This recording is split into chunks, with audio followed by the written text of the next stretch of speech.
Hello and welcome to day 5 of the Rise of the Rebel Matriarch Leadership Summit. Today we embody the Rebel Matriarch herself, and it's very, very fitting that I have two ultimate Rebel Matriarchs here with me on the call today as we explore all things sacred union of masculine and feminine energies. We're going to do a bit of a deep dive into the true transformative power of sacred union in this, deep and hopefully soul stirring roundtable with my beautiful Maha Lakshmi Grace, who is calling in from Mullumbimby, and we have the gorgeous Laura Durban from Glastonbury. So we're all on some beautiful ley lines here and holding the vision of a beautiful, harmonious world where the masculine and feminine energies come back into harmony and balance so that we can move forward in a much more aligned and illuminated way where,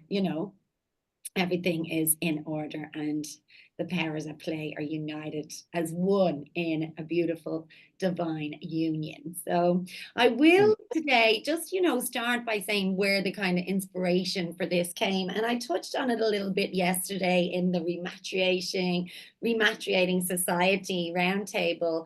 But, for me, I'm an Irish woman and I learned about my kind of sacred ancestry from living overseas in an indigenous country in Australia. And when I first woke up to the incredible, mythology of my own country at the age of 30, because I wasn't really aware of the power of my lineage, the power in my bloodline and the stories that made up who I am. And I realized when I was on my healing journey that there is this beautiful ancient history to my country, and they have a lot of gorgeous mythology. They've got a lot of incredible, goddesses and priestesses and warrioresses that the Celtic mythology and heritage is bursting with them. And in ancient Ireland, the sovereignty goddess represents the feminine and the king represents the masculine, and they are both symbolically married in this beautiful sacred ritual called the Banish Rigi.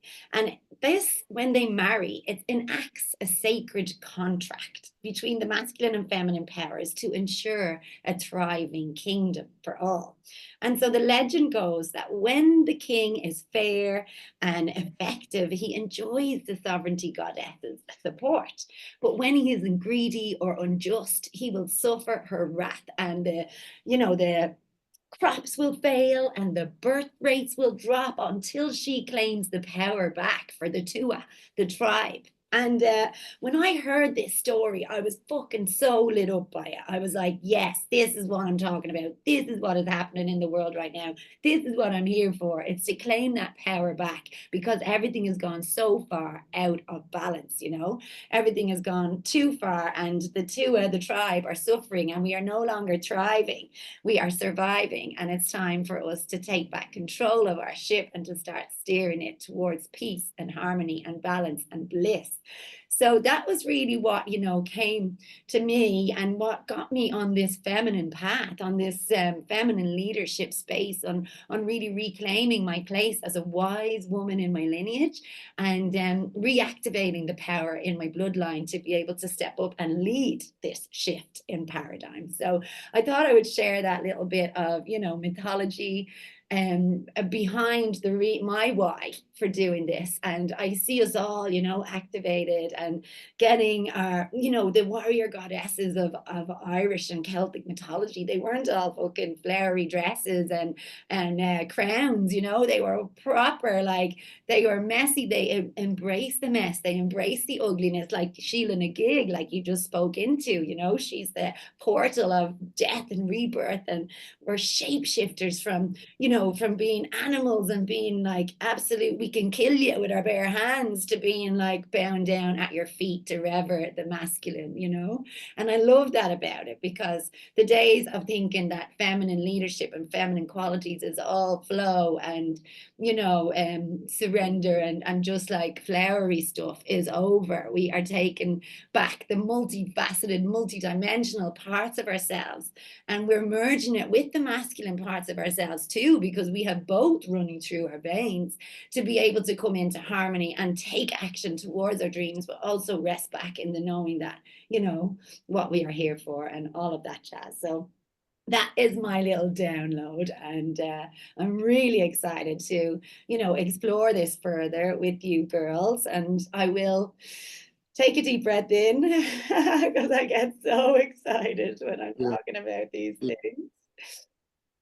And yeah, I'll pass it over to Maha Lakshmi Grace, who is my gorgeous guardian angel and grandmother energy.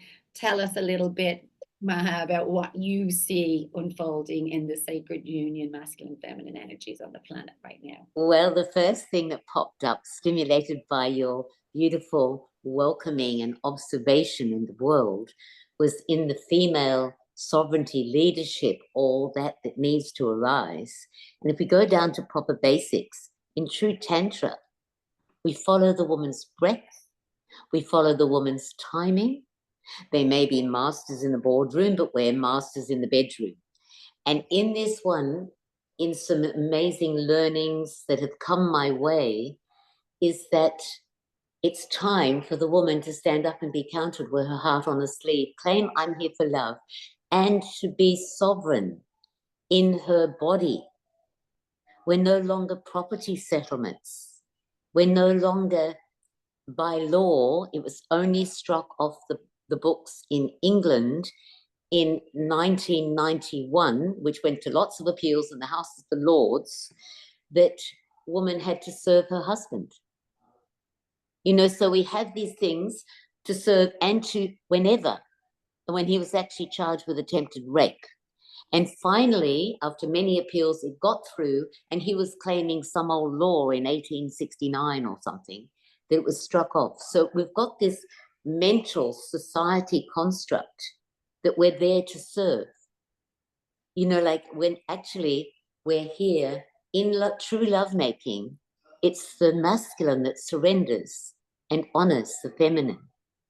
There's a beautiful master called Barry Long, who was a tantric master as well. Did a lot for the Australian Mail, I'll tell you. He said, what was it coming up really clearly? He said, when man and woman can truly love and truly make love, in the balance where it's the love making is activated by the magnetism of the yoni. He said, only when man and woman can truly make love in balance, in harmony and honoring, that there will be peace on earth. And it's like, let's get down to basics. We're not slam bam, thank you, ma'am. Is that just a gun, or you just pleased to see me? You know, that whole American context of the domination through the media of what the union of masculine and feminine is. Sexuality arises to serve the greatest union in creation song, where the masculine, the pure masculine, provide and protect, and the woman to be present in love, as love. So within these understandings and unravelings of our social conditioning, this is just one aspect that is absolutely essential, because not only when we have that, then we no longer have domestic violence, we no longer have the subjugation to a control.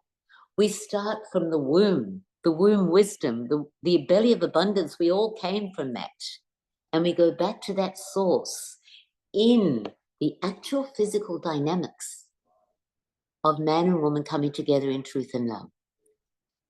And with that thing, let us never forget that art, you can go to the sacred temples in India, many beautiful ones where you see the sculptures of the positions of where it is in balance and harmony and honoring, and how much we have been dominated by the masculine yang media, by the corporate things, by financial goals, by all sorts of stuff that we have allowed to happen collectively as humans through being so subjugated to the patriarchal pyramid paradigm of power. So in this dismantling, it's not only Mother Earth. She's our mother, she's given us birth. You can no longer, that's no longer a commodity. Someone said in the American hamburger rape of the Amazon jungle, it's very indicative of the mentality, of the cooperation, of the control, and the rape of the deep fertile yang, the deep fertile yin, abundant womb of creation song. So in this, first, darling, I thank you so much for bringing this to light in all the aspects. And let us really rest in the being, inspiration, breathe in the spirit, breathe in the blessings, the life force, the light force, blessing your belly with breath. As we come in and receive, we receive the light and the love. It's like true lovemaking cannot happen unless without receptivity. And receptivity, particularly in our beloved brothers, as they surrender to the magnetism of the surrender to the womb, to the open yoni, the seed of creation through magnetism, not through conquer and control. It's like it's almost the waiting, as one said in true Tantra, you wait and follow the woman's breath. And the woman's breath cannot be hasty. It cannot just be responsive like when you get an ejaculation, then you got to go. You know, like it's got to be the space of receptivity, which is a feminine quality of sovereignty, using your body to arise in love. So it's this quality of receptivity, which is undeniably absent from the political dynamics of the world today. So it's what you do in your bedroom will, in honor and integrity in the natural way, will have a rippling effect on the way we organize our society, the way we respect the gift, because it's time to stand up and be counted, wear your heart on your sleeve, claim I'm here for love, not conquer and control. Blessings be. Yeah, I love that. I love that. And that's it. You know, you're shining a light on what our superpowers are when the feminine feels safe, when she feels like she can be contained by the masculine, she feels safe to be receptive, to be open, to be loving, to be gentle, to be surrendered. You know, but obviously there's a lot of work to do in the world to within ourselves and in the world in general, because, you know, as I spoke about earlier on, you know, in ancient times, the great mother was revered, you know, she was honored. The mother was, you know, respected, and earth honoring cultures lived in a harmonious union of masculine and feminine energies. And when the patriarchal colonial capitalist paradigm came into play, you know, we were severed. Our connection to the great mother was severed. For women who forgot their power and disconnected from the truth of who we are and the fact that we are nature, and men were severed from the umbilical cord of the great mother, from the nourishment, from the love. And, you know, with all of the stuff that went down since then, you know, men have been completely cut off from their feminine energy and from together. So it's about bringing healing to both of the masculine and the feminine, in terms of the people on the planet, in terms of the energies within ourselves. And, you know, how would you imagine that can happen for us on an actual tangible level? How can we begin to heal those deep wounds that have happened over these hundreds thousands of years. First, deep listening. In this space, I work with couples and counseling, and it's like, particularly those who've been together for a while, how much time do they say just sitting with each other, listening? You speak from your first chakra, you speak and the other listens. You speak from your belly, your place of nourishment. Are you feeling nourished? And the other listens. And then you speak from the power center. And when you go back to understanding this, then your heart, and you're listening, and you're just receiving the other. Both of us need to receive. We have a song in a workshop group, The Art of Relating in the Age of Transformation, where we're down there and it's like, humble yourself in the sight of the brothers, bend down low and humble yourself in the sight of the brothers. We gotta know what they know, and we shall lift each other up. I started with the men because it's the women that have to bring in the balance. They have to stand receptive and receive our song, our dance in the center of the circle first, because that's the quality that they have been denied by our conditioning. Mm. They have to go out and conquer and control. And if you just take the simple thing, what you do to the Mother Earth, what you do to the Great Mother, what you do to the mother of your children, in terms of, patriarchal control, it's all the same. We're not separate. So in this one, we start by recognizing it has been imbalance in hearing the sovereign voice of the woman. First of all, out of balance, just like we spoke of those examples in the society, which filter down. If your mother was a slave to the husband, had to promise to love, honor, and obey till death do us part, it filters down in the womb, in your conditioning, and so on. So the honoring of the woman is key. The honoring of the receptive is key. And the man, when he's allowed to be receptive and go, oh my God, I feel you, and to cry and to allow all those emotions and feelings, it's like they go, I've never felt like this before. And when woman is on it and she's held, then she can give her sovereign Shakti, and we can really rise in love together. It's rare, but it's about time we learnt it. I feel peace on earth depends on it. Yeah, and absolutely love that you brought that in, because that is so true in terms of our relationships with the other sex, say.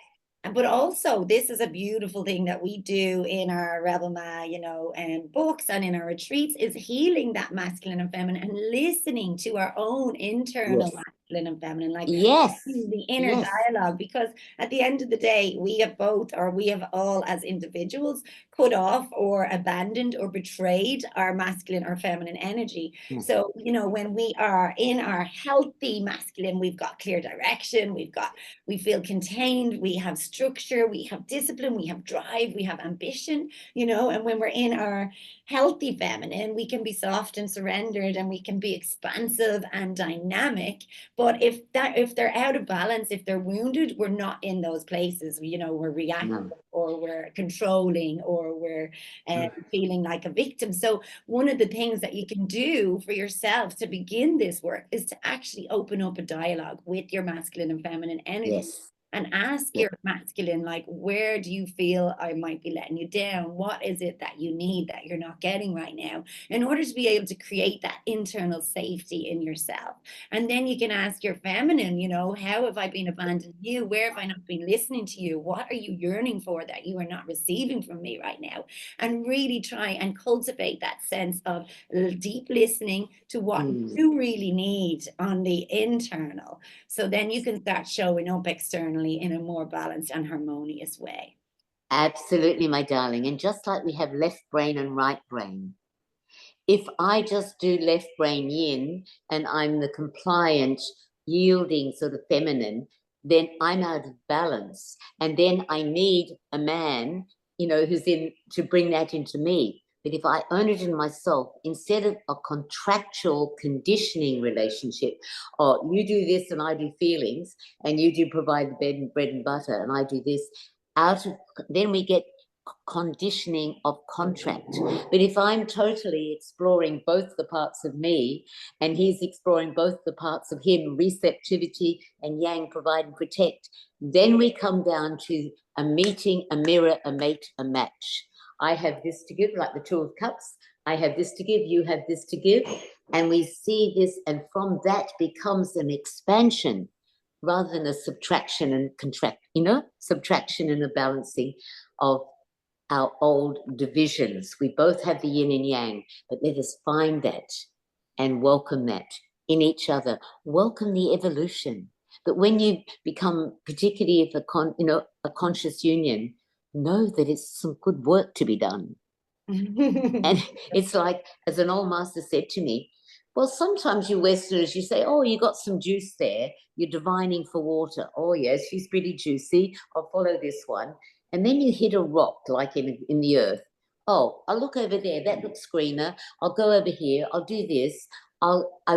You might want, he said, would you like a field of half-dug holes? Or would you like to go down, remove the rocks of past fixed ideas of conditioning, which we all have, chuck them out, keep going down until you meet the source. Yeah. And oh, that's so juicy. I love that. And it's true, there's so much work to do. There's so much depth to explore when we actually delve into these energies within ourselves, within our relationships, within the world. And it's a never ending hole that I am loving, digging into and meeting my lover as well there too, and thankfully I'm in a relationship where he is open to exploring this level of healing, so that we don't have to leave our holes half dug up, that we continue to meet each other in the burrows of in the depths. In the depths. Right to the source, darling. And the gifts of that, when you keep going and you've removed the rocks of your conditioning, because that's where it comes from. Concepts, conditioning, past, fear, who knows what. You will get to the source, the well springs of love. Yeah. Let us dive in deep with that one. And the wells, let's call in our Glastonbury friend with the sacred wells there that go to the source of this being in a different sort of way, where we get, the Michael and Mary lines and the remembrances in sacred places of where we have been in balance. Because somewhere inside of us knows, like an acorn knows it's going to be an oak tree. Some of us knows that we have been whole. There are moments in our historical evolution, and in this time on the planet, it's an incredible moment in this time, astrologically, whatever, where it is possible to clear the shadows through the light of awareness. Put it on your shadows. If you put the light of love on your shadows, where do they go? To come together, to welcome, to see the light of communication and love. The shadows can be seen. Just to be courageous, to put that torchlight of awareness and love on that. Then you're left naked, as you are, as you have originally been, as we remember, as what was the creation song that brought us to this place now. It is possible. It takes willingness to be vulnerable, to be receptive, courageous to see where we have been contracted. What do you get? The expansion of love arising. Blessings be. Beautiful. Thank you so much, Maha. I would add to courage, I would add to discernment, because what people forget, and I see that so often, especially in Glastonbury, is they long to be vulnerable, they long to receive, they long to be that healed, whole person, but they're not discerning with whom they are sharing this. And so where we come from a wounded place, and obviously we see that mirrored in the external. Glastonbury is a very good mirror for that. Glastonbury is very wounded. You can see the sacred wells. We all think Glastonbury is such a healed place, and that's total bullshit. I'm sorry, but it's true. Like when you really look at it, you've got the sacred wells. They're both behind walls. They're severed. They used to flow together into one river, but now you have to pay entry in one, and you have to wait until opening times in the other, which used to be in sacred earth and cave, and now it's building. So we still have that containment, and also what is the problem? People think, oh, the red spring is the woman and it's peace and it's menstruation blood, and the white spring is the semen and the man. Well, originally in alchemy, both, right? Like when we turn it around, we had in the alchemist time, we had the red being the man, the solar, and then the white would be the milk and the feminine and the moon. And then though, when we go pre-alchemist, like actually our matriarchal times, we have the moon as the masculine, around which the feminine would dance when they bleed. And the feminine, and we can still trace that back in the German language or the Nordic languages, is the sun. The sun in the Nordic countries like Icelandic, German, it's feminine. And so again, what that shows, and we have got sun goddesses there, and then the moon was the brother, and the moon was the underworld king, Gwyn ap Neith. You know, he's the otherworld king of the dark that the sovereignty goddess chose for the dark half of the light until she then chose the light half of the year. But she was always there. So in the constellation that you also see mirrored in the sky, we have the two gods, like the light half and the dark half, and the goddess is always there. So what I'm saying with this is there's no right or wrong. There's not this either or. And what we're trying to do a lot in our Western modern society is put things into boxes. This is feminine, this is masculine, what we've already spoken to, right? And once we do that, we again cut ourselves off from our whole power, and we also stay stagnant and in an identity which we also bring to others, right? And so we keep others in their identity and stuck. It's the same with family issues, no matter if it's a relationship issue, family issue, your own issues. As soon as we get stuck in identities, we hear that from many gurus and philosophers all over the world. That's the main problem, is that we keep ourselves small in that part. And so I see that here a lot on the land is this separation and this only honoring of one aspect. And yeah, I do believe that after so many years of being in the patriarchy, we need to bring those feminine aspects more to life. But it only works both ways. It only works through us recognizing not only the feminine flow of things, but also that power that Saoirse spoke to as well, right? So the force we have in us. So yeah, like you both said, inner masculine, inner feminine, but also knowing with whom you share this. Again, discernment is so important. So many people come here and fall into the illusion and, you know, are really not treated nicely, because we have lots of people here, you know, are on spiritual journeys and take loads of plant medicine, but are not really going down that deep hole that Maha so beautiful described. You know, they dig more and more holes. And if you have someone that you feel safe with and that you can trust, that you can model that behavior and it will be reciprocated, that's amazing. But there's also a certain discernment, I think, that comes in to know with whom maybe it's not yet ready to be shared, because we are still very much wounded, and our fellow men are too. And so I think what can help is really knowing that when we are all wounded, who will take the first step, right? Like Maha said so beautiful, we need to receive and we need to listen to each other, but who starts? We all know this in a relationship when we have an issue and we're all annoyed. Like, who's really the one that takes a deep breath? Like, at some point we have to do it ourselves. And hopefully the next time our partner will do this. So that's the modeling that we know from parenthood as well, right? Only when we model how to regulate, our children can regulate. But yeah, when we're both wounded, it can be very tricky. And I think that's important that we then work together and remind ourselves, hey, I'm not better than you, or I'm not more healed than you. We're healing together. And I think that remembrance is key as well. And that working and communicating together. And I think for men, we might also need a bit of a different language, right? For us women, it's especially now in the last years, like Saoirse said, this kind of like from the hardcore feminism, we went into, oh, we need to be the receptive, flowing kind of goddess-like woman. And so that language speaks to us. But when we say about this to a man, like, oh, embrace, marry the inner masculine and the inner feminine, when they're coming from the place that they've been conditioned in for like the last 1,000 years, there might be a resistance to that language. They're like, what? Marry of inner masculine and feminine? You know, like, and I'm talking to more like the mainstream. Of course, we've got amazing men that totally get that as well. Unfortunately enough, that's coming as well. But you know what I mean? Sometimes we need to find a language that speaks better to them in a way that they can understand. And one of the language I really love is the Arthurian legends, because that's a realm of men. You know, they get it. There's kings, and there's knights, and there's fights, and you know, it's hero journey. But when we really explain to them that the sovereignty goddess is woven into all of these stories, like the challenging Morgan Le Fay, she's initiating, right? Or the ugly maiden Ragnell that is actually transforming into a beautiful lady once she's respected.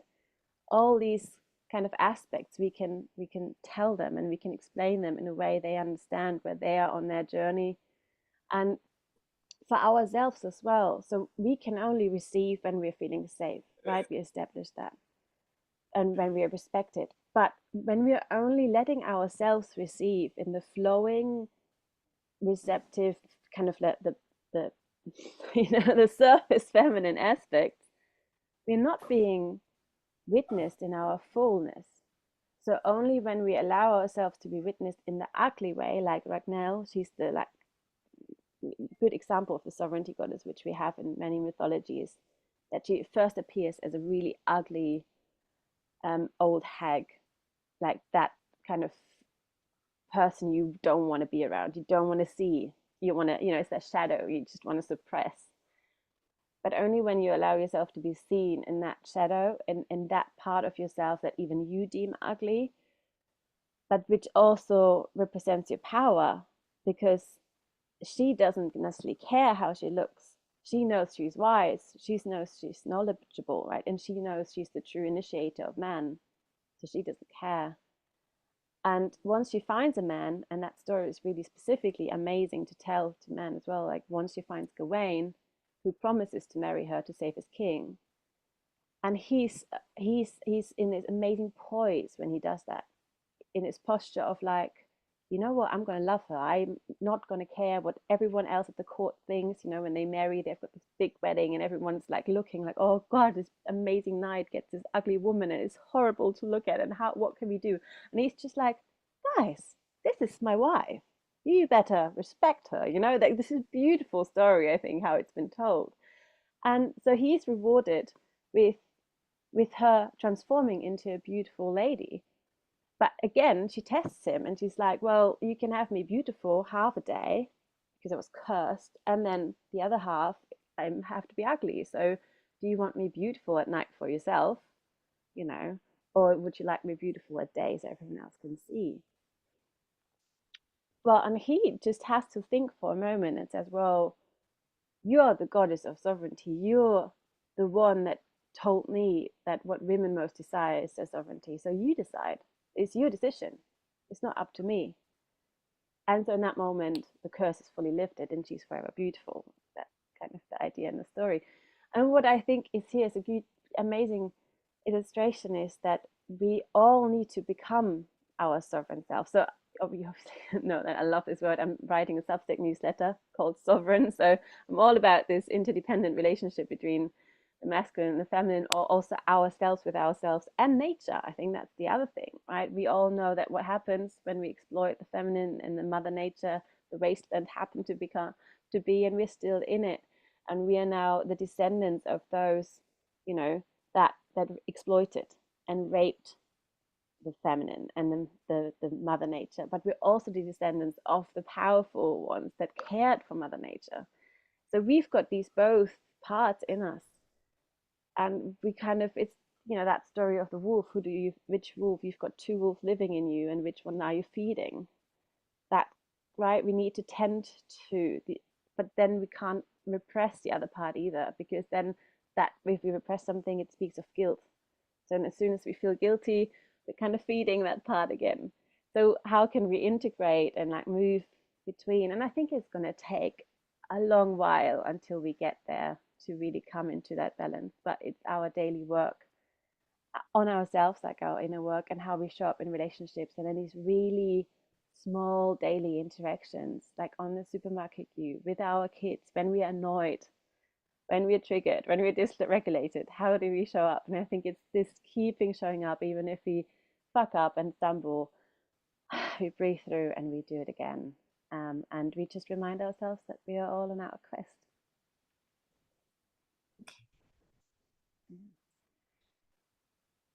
I'd like to think that it's actually not going to take a long time. We've been on the planet several thousand years in one form, and lots more after that. I actually feel it's possible in one generation, from birth to whatever, in the sacred word, honoring. If I honor, like in India, the mother gives birth, 6 weeks she stays alone with the child in the room, and only by those she invites in to be with that. Sisters take care of the housework and the practicalities. Father is there with all the provisions. No thought for that in that one, in the pure honoring of this man and woman. But honoring then, even like there was a thing in counseling that made it really clear with this couple divorcing almost AVO level, and then the children and whatever. Over several sessions, we got to know what are your needs and whatever. But the last one, I said, we can fall in love easily, falling out gracefully, a little harder. So let's come through. The last one was honoring. And there was no word, not using the word you. So first of all, I honor this loving. I honor this quality. I honor that. And then we got down to actually embracing the honoring that was in the person. And they each did it listening and doing this. And they said, I feel different. I got a call from the man later. I feel different now. Can we meet again? And then he digested that sense of being on it rather than slammed up, put in the, the things AVO level. So we did it again, and just only words of honoring of all the things that they came together and made love, and they started finding more and more things that they loved and honored.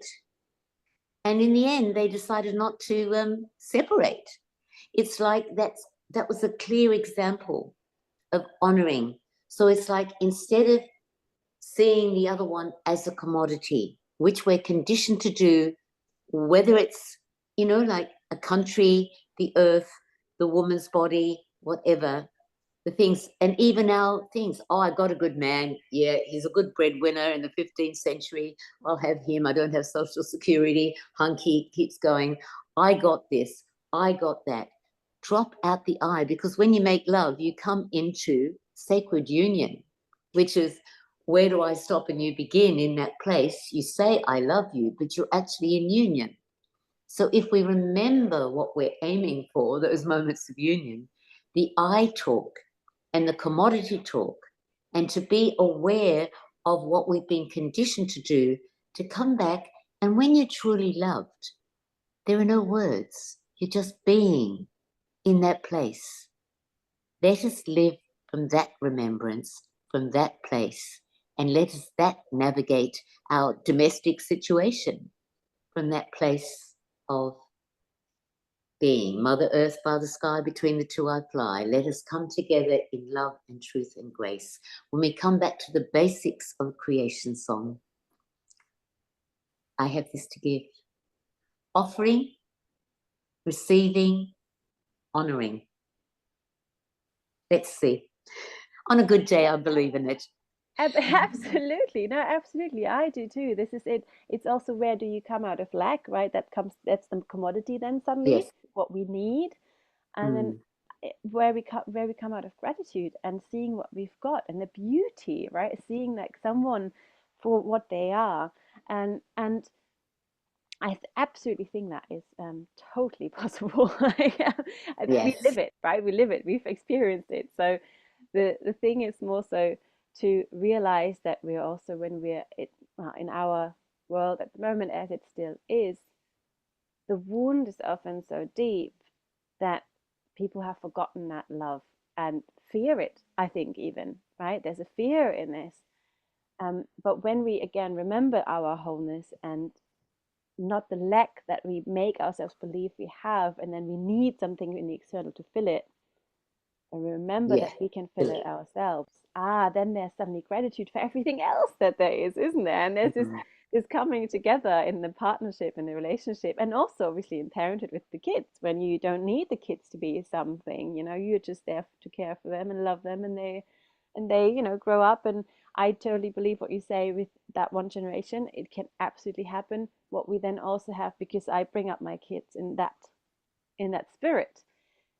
At the same time, I see enough kids that are not brought up in that spirit still. So in one generation, we can absolutely heal, but we have to also see how many Yeah. people are, not there yet. So how many generations it will take them Yes. then grow, to raise their kids in that spirit. Yes. Well, I'm a doula for the dads. A doula for dads in some places now. And I'm seeing, like, I saw several this morning at the farmers markets. And there was a couple, one man, actually several men, with the baby sling right on there against his heart and belly. And I looked at him as he came out proudly, first time dad. And I just looked and said, man, you wear it well. And it was like warmth and things, and I see the pride in him when he's welcomed in, not shoved out, not said this is not your business. Working with a couple in bringing birth, as I bring in ecstatic birth and the breathing, it's like you want to participate in the possibility of orgasmic breath. It's like really the man behind receiving the woman, following her movements in breath, in birth itself. Just these moments, one little light generates so much light on the planet. Like a true things. When we So think how long men weren't allowed to see this, right? Yes. How long they weren't allowed to see the power of a woman giving birth, and that. Yes. And yes, exactly. And those that were able to do it before, like fathers in my parents' generation, didn't go in the birthing room. Now the young men, particularly, it was like their whole relationship, oh my God, blossomed and honored. Like in this, when he came, it had been tricky and rock and roll and up, and they'd been more party friends than committed lovers. But after the birth, he was like, oh my God, he really got that moment of, oh my God, of creation song, and received. And I saw literally skins and of him as he received his son in the world and honored. And then he just almost like energetically bowed to the yoni, to the woman, to whatever. And it shifted the dynamic to remember those spaces. Love is an offering. It's a cup of made of it's an offering. And then to learn it, to live it, it needs to be an honoring. Absolutely. This exactly was my experience too. Like after my partner was birth, like first of all, he experienced this amazement and this power of creation.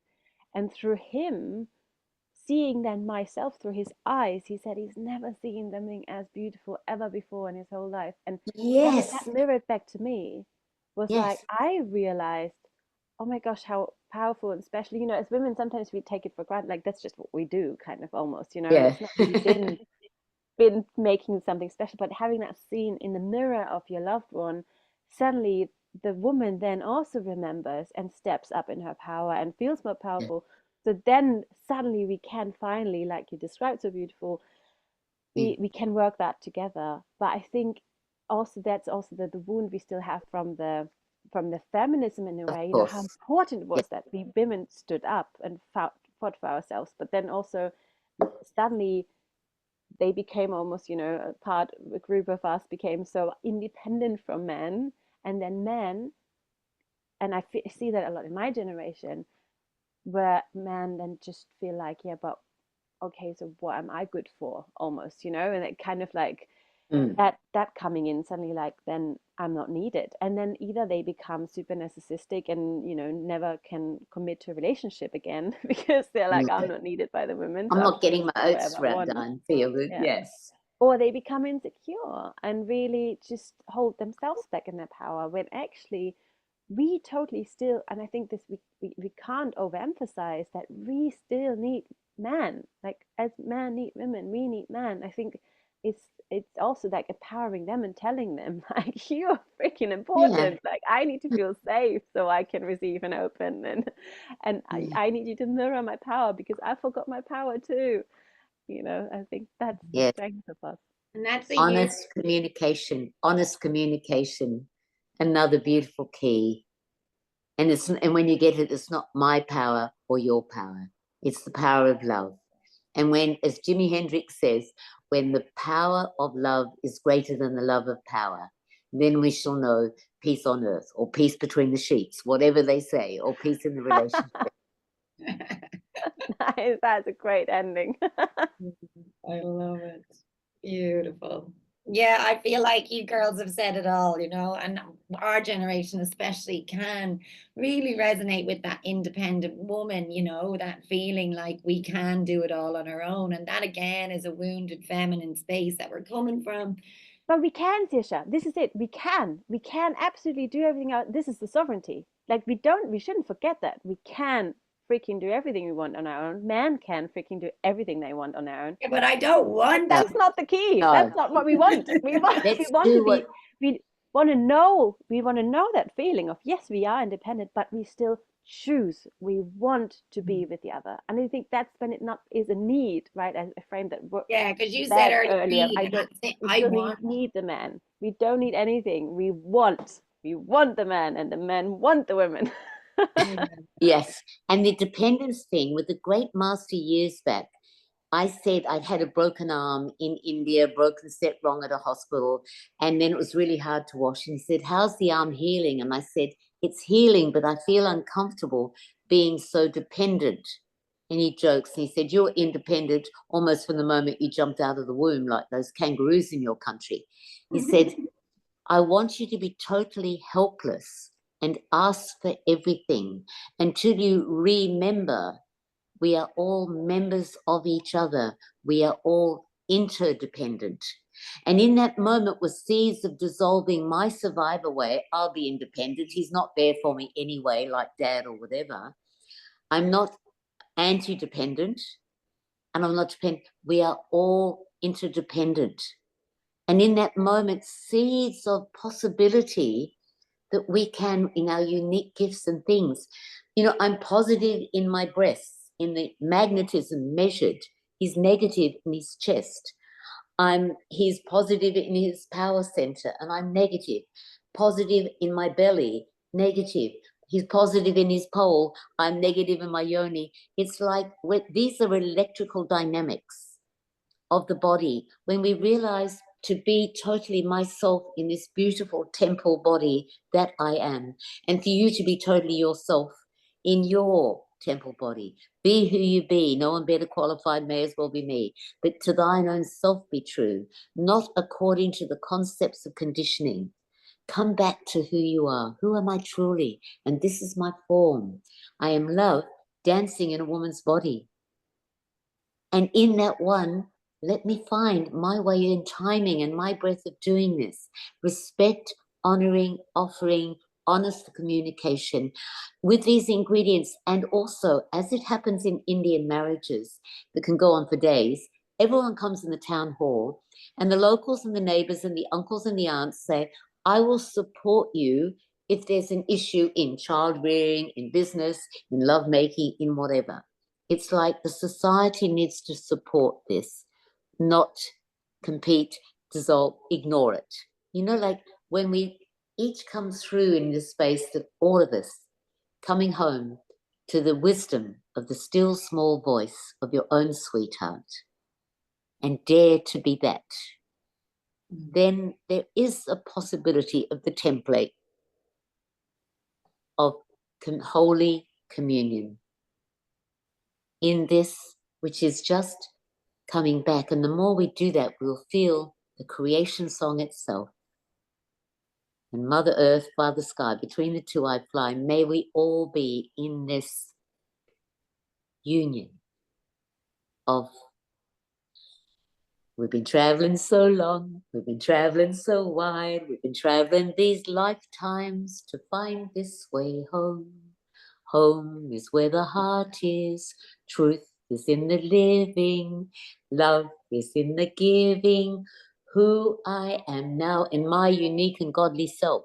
Shiva Shakti, the sun, this moon, be your own unique and godly tune. Hide not from the darkness of this day. Be your love light in your own beautiful, unique way. And together, we come together to welcome in a brand new day. Oh, so gorgeous. And that's a wrap, baby. I think we've said everything we can. That was beautiful. Yes. A poem to end us on. Thank you Yes. so much, Maha, for coming and sharing your beautiful song, and for Laura getting up so early in the morning to give us the beautiful wisdom from Glastonbury. So Yes. thank you so much. Just before we go, how can people find you, connect with you, work with you? You're both so incredible and so wise. So yeah. Okay. So I have one simple thing in which is easy to remember. First contact, come to woman, just one, WOMAN, woman awakening now at gmail.com, because we are. Right, that's a Gmail. It's meant to be a website. It's taken years. Who knows whether it comes or goes. But, you know, the technology is always after the fact. The spirit meeting, woman awakening now. Happy to be with you. I work with people all over the world. We have a little circle of sisters, apprentices in the mystery school, coming together in the organic female birthing way. As Grandma Twilinich, who's head of the lineage in America, she said, I see the sisters gathering in circles, and this wisdom is radiating out to their communities, and then radiating out to their towns, their countries, their world. And when we come sharing the knowledge, it needs to come together in a circle. We can't have the division that was really implanted in us in the Middle Ages, when it was like sin to gather. And in my time, men were really suspicious even, oh, the girls are having a girls' group, eh? What is going on with that? You know, it was like the witches weren't allowed to talk to each other in the marketplace. We had to meet on a dark moon. In these sort of habits, come together, beloveds, dissolve. Half the work's done if we come together in a circle. Listen to the sisters, support them without judgment or blame, hearing the truth of love, and together, then we come together to welcome this in. It's like full moon coming up now, you know, hide not from the darkness of this day. Be your love light in your own way, and dance in the yin yang full moon play. Have a good time, darlings. Beautiful. Thank you. Thank you. And Laura, how can people find you, my love? Yeah, you can find me on Substack if you want to read more of my words, and I've written a fairy tale for Rebel Ma, so that is based on these origin stories and also the way forward. So if you want to get the book, it's called A Nymph's Tale, and it's based on the mythologies that I've been touching on, but more so also what we can do now in this time. So I feel like all of these mythologies, like as powerful as they are, they stop at a certain time. And so what I made myself a task to do is to write them ahead for in the practical way, so we can actually have a manual or a map that guides us through this life now, in the spirit of our coming together, the interdependence, and also the, coming into our fullness and strength and nature. And on Instagram, I'm mythopoetic-alchemy. Or space. Is it a dash? Is it a space? I don't know what it is, Tisha. Like one of them underlines.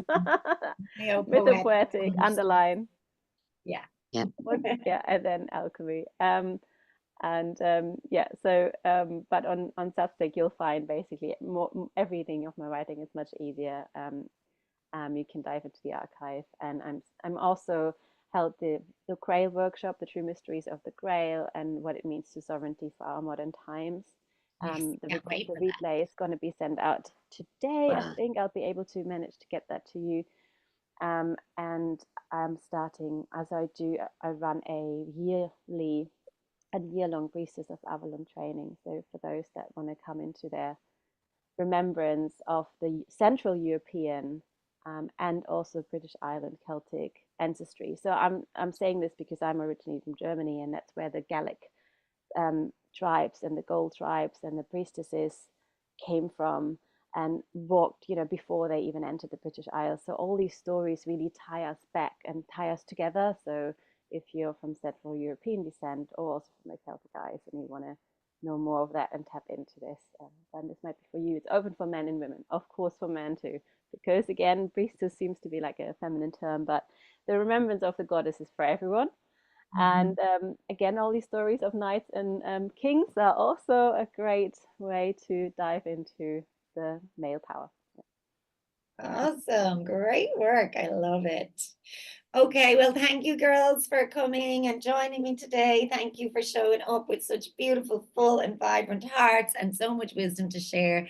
I can't wait for everybody out there to connect with you and receive more of your magic too. So thanking you, loving you, and we shall speak again soon. Bless. Thank you. Bye. Yes.